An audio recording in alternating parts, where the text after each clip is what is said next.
Salam mehriban doğanlar, ağalar, inler, uyalar. Täze videoma hoş geldiniz. Bugünkü videomda yine kalan yerimizden işliklerden devam edelim. Şu işlikleri utarıp son has kızıklı başkaça zatlara geçeriz. Şu işlikleri bir utaralı. Son belirli zatlara geçeriz. Şimdi aynı kaldığımız yerden devam etmek istiyorum. Fiillerin zamanını bitireyim. Sonra diğer metinlerdir bilmem ne örnek vererek daha değişik şeylerle karşınıza çıkacağım. Bugünkü konumuz önkü öten zaman. Önkü öten zaman. Yani eski geçmiş zaman. Birebir çevirirsem. Ama aslında bu mişli geçmiş zaman. Hadi bakalım Türkmence'deki önkü öten zaman nasıl bir şey? Türkmence'deki önkü öten zaman onun eki ıptı ipti. Yani mıştı mişti gibi. Örnek vereyim mesela ben gelmiştim. Ben geliptim. Oluyor. Ben geliptim. Sen geliptin. Ol gelipti. Biz geliptik. Siz geliptiniz. Olar geliptiler. Yani bu ben gelmiştim. Sen gelmiştin. O gelmişti. Biz gelmiştik. Siz gelmiştiniz. Onlar gelmiştiler. Bu Türkmence'de gelmiştim, gelmiştin o pek kullanılmıyor öyle. Bu en yaygını geliptim. Yani mişli geçmiş zaman Türkmencesi böyle. Kalın ünlülerden de bu yani yoğun çekimli. Bu ince çekimli bir misal. Bu yoğun çekimli işli bir misal. İnce çekimli ince ünlü, yoğun çekimli kalın ünlü demek. Şöyle. İnce, yoğun. Yoğun değil yani bu g bizde. Yoğun, ince, çekimli demek de ünlü. Çekimli, çekimsiz, çekimsiz, ünsüz. İnce çekimli, yoğun çekimli. Eğer sorunuz olursa Türkmence'de ün diye söz yok mu? Türkmence'de şöyle söz var. Ün. Yani bu şey oluyor. Uzun ü, ün. Ün bu da ses demek. Ama burada kullanılmıyor. Ün normal bir ses. Bu şeyde gramerde kullanılmıyor. Neyse. Almıştım, almıştın, almıştı, almıştık, almıştınız, almıştılar. Böyle. Yani bir soru daha gelebilir. Niye kalın değil yani kalın? Kalın bizde de var. Kalın. Kalın çekimli değil de yoğun çekimli diyorsunuz derseniz bunun farkı var. İnce ve yoğun normalde Türkmence'de, eski Türkçe'de de öyleydi. Şöyle silindirik şeyler için ince yoğun yani ince yoğun kullanılıyor. Türkçe'de buna kalın diyebiliyorsun, ince de diyebiliyorsun. Ama yoğun demiyorsun. Yoğun Türkiye Türkçesinde farklı. Anlam kayması olmuş. Bizde Türkmence'de kalın sözü şöyle kalın. Kalın. İnce içinde yuka var. Yuka. Bunun okunuşu y. Bu uzun. K. Bu kalın. Şimdi bu silindirik şeyler için bunlar kullanılıyor. İnce ve yoğun. Kalın ve yuka için de normal böyle düz şeyler.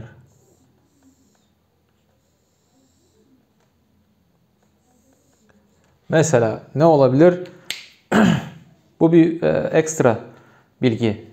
Yine konudan çıktım falan demeyin. Lazım olur.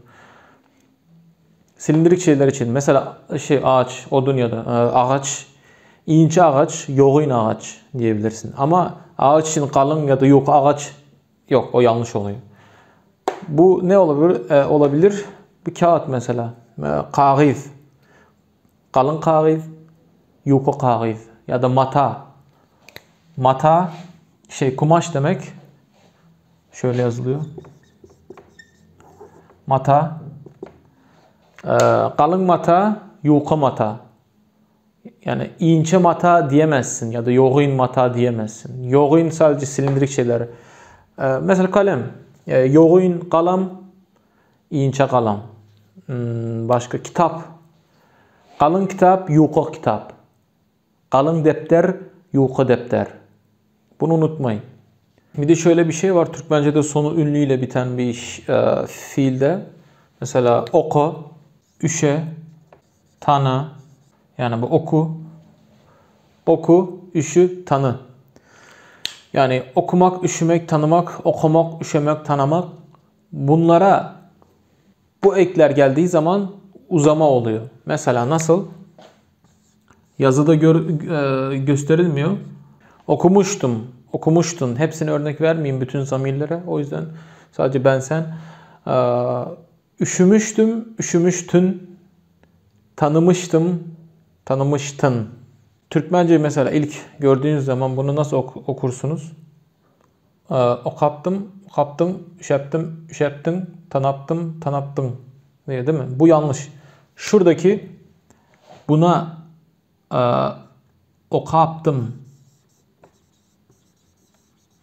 ıptım ekleniyor ya. Buna da iptim ekleniyor. O yüzden uzuyor. Ünlüyle başlayan bir ek ekleniyor. Buna da ek öyle ekleniyor. İki ünlü birleşiyor, uzuyor. Men okaptım. Sen okaptın. Men üşeptim. Sen üşeptin. Zaten Türkmence'de şu yani a nokta gördüğün zaman bu zaten uzun uzun açık Her zaman söylüyorum Türkmence'de kısa açık yok. Sadece bazı alıntı kelimelerde ve bir iki Türkmence kelimelerde de var. Ama onlar iki şeyin birleşmesi. Onlar hariç bunu gördüğünüz zaman uzun okuyorsunuz. Üşeptim. Üşeptim değil. Üşeptim. Üşeptin.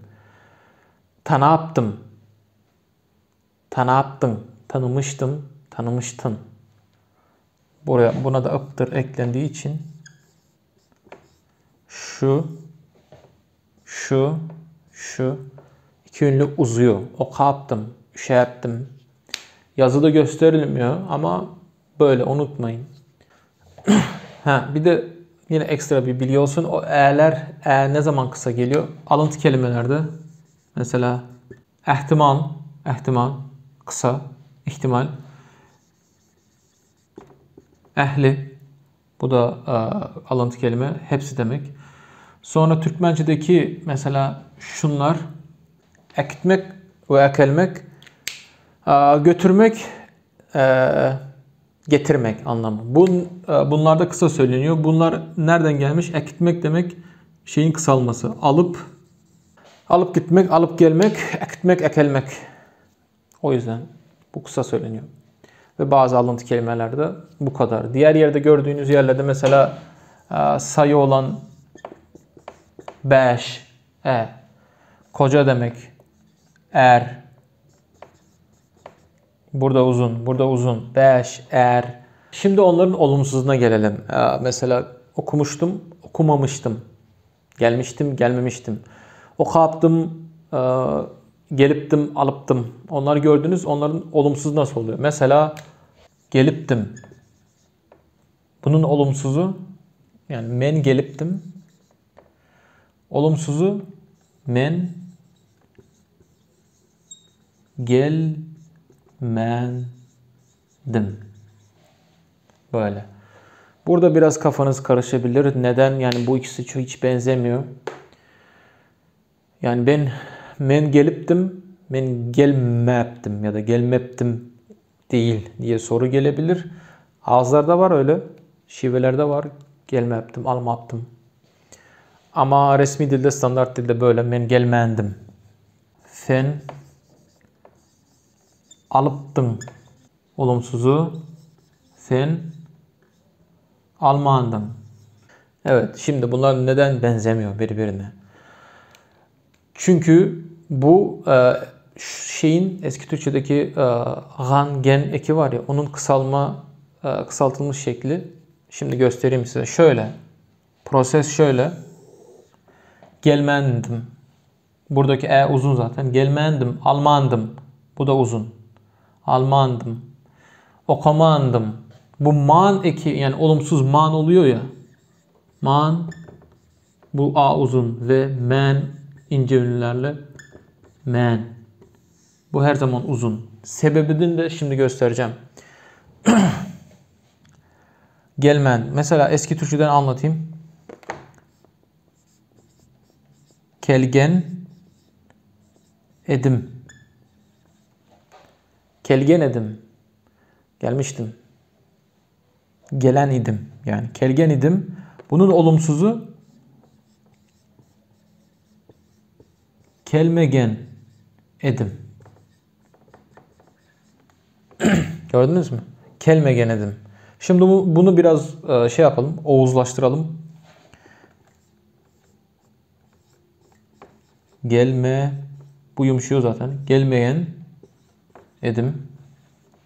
Gelmeyen edim. Bunun düşmesi normal. Gelmeyen edim. 2 e demek zaten uzun e demek. Türkmence'de e demek. Bu. Her zaman söylüyorum. E eşittir uzun e.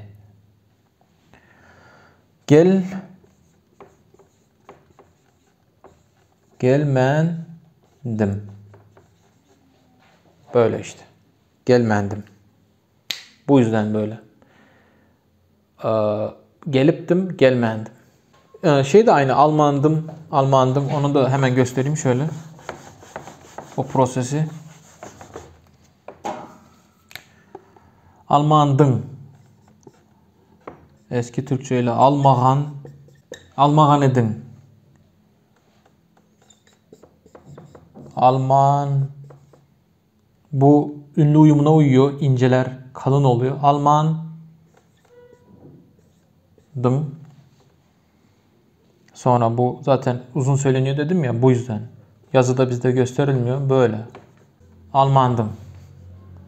Bu yüzden bu uzun. Şuradaki almagan, kelmegen G ya da G düşüyor. O yüzden uzama oluyor. Bu kadar. Onu anlatmışken şunu da anlatayım. Mesela alıp ip eki var ya. Ip eki şu.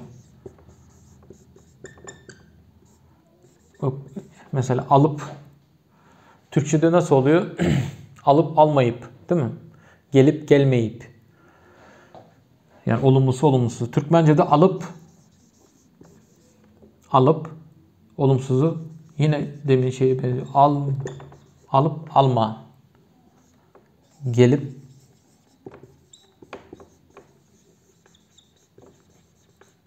gelme. Alıp alman, gelip gelmen. Ağızlarda şu da var. Alıp almap.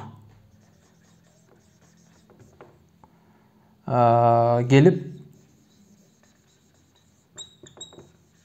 gelmep. Bu da var. Ama standart bu. Alıp alman, gelip gelmen. Ağızlarda almap. Bu da almap gelmep değil, kısa değil. Ağızlarda bile bu uzun. Çünkü almayıp var ya oradaki y düşüyor, almap oluyor. Gelmeyip y düşüyor, gelmep oluyor. Şimdi bunun soru şekline gelelim. Alıptım, almandım. Geliptim, gelmendim. Olumlu olumsuz sorusu. Alıptım. Almıştım, almış mıydım derken. Alıptım. Alıptım mı? Ya da alıp mıdım? Alıp mıdım? Mı. Yani mı mi buraya da gelebilir. Araya da gelebilir. Sen gelmiştin. Sen geliptin. Sen geliptin. Sen gelmiş miydin? Sen geliptin mi? Olumsuz sorusu bu. Araya da gelebilir. Gelip mi din? Alıptım mı? Alıp mıdım? Geliptin mi? Gelip midim? Mi sonuna da gelebilir. Araya da gelebilir. Daha önce söyledim mi bilmiyorum ama soru eki bizde bitişik yazılıyor, ayrı yazılmıyor. Onu unutmayın. Olumsuzun sorusu da almandım, gelmendim vardı ya. Onların sorusu da aynı. Almandım mı? Gelmendin mi? Burada. Araya da gelebiliyor. Almandım mı? Alman mıdım? Gelmendin mi derken de gelmen midin diyebiliriz. Şimdi ön kötü zaman bu kadar. Şimdi diğer bir zamana geçelim. Bir şey söylemeyi unuttum. Söylemiştim ya mesela Almandım bu şeyden geliyor diye. Alman edim bu düşüyor bu birleşiyor Almandım oluyor demiştim. Gelmendim de kelime geledim. Şeyi de söyledim. Alıp bunun olumsuzu Alman. Uzun Alman. Gelip gelmen. Yani buradaki anlam aslında Türkmence'de alıp alman yani alıp almayıp ya da alarak almayarak gelip gelmen gelip gelmeyip gelerek gelmeyerek anlamı var. Buradaki Alman almagan değil ama çünkü çok mantıksız oluyor. Buradaki almagandan geliyor dersem burada geçmiş zaman var ya bu yüzden mantıklı oluyor bu. Almagan edim. Almamıştım. Almandım. Ama mesela alıp alman, gelip gelmeyen. Bu alarak almayarak derken almagan demek zaten almamış demek. Eski geçmiş zaman. Bundan geliyor demek bu hata. Buradaki alman şeyden geliyor. Eski Türkmence şiirlerde de görebilirsiniz. Alıp alman derken bu alman şeyden geliyor. Almayın. Yani şöyle. Almayın. Gelmeyen de gelmeyin. Buradaki y düşüyor. Y düşüyor. Ve ikisi birleşiyor. Alman. Y düşüyor. Gelmen. Aslında bu demek istediğim eski Türkmence'de şöyle. Eski Türkmence'de alıp almayın ya da almayıp gelip gelmeyin ya da gelmeyip. Bu şu an ağızlarda almayıp gelmeyip diye var. Standart dilde bu kalıyor. Alıp almayın, gelip gelmeyin. Buradaki y düşüyor. Sonra da Alman oluyor. Şimdiki standart Türkmence'de Alman ve gelmen. Bu standart. Bu eski Türkmence bunlar.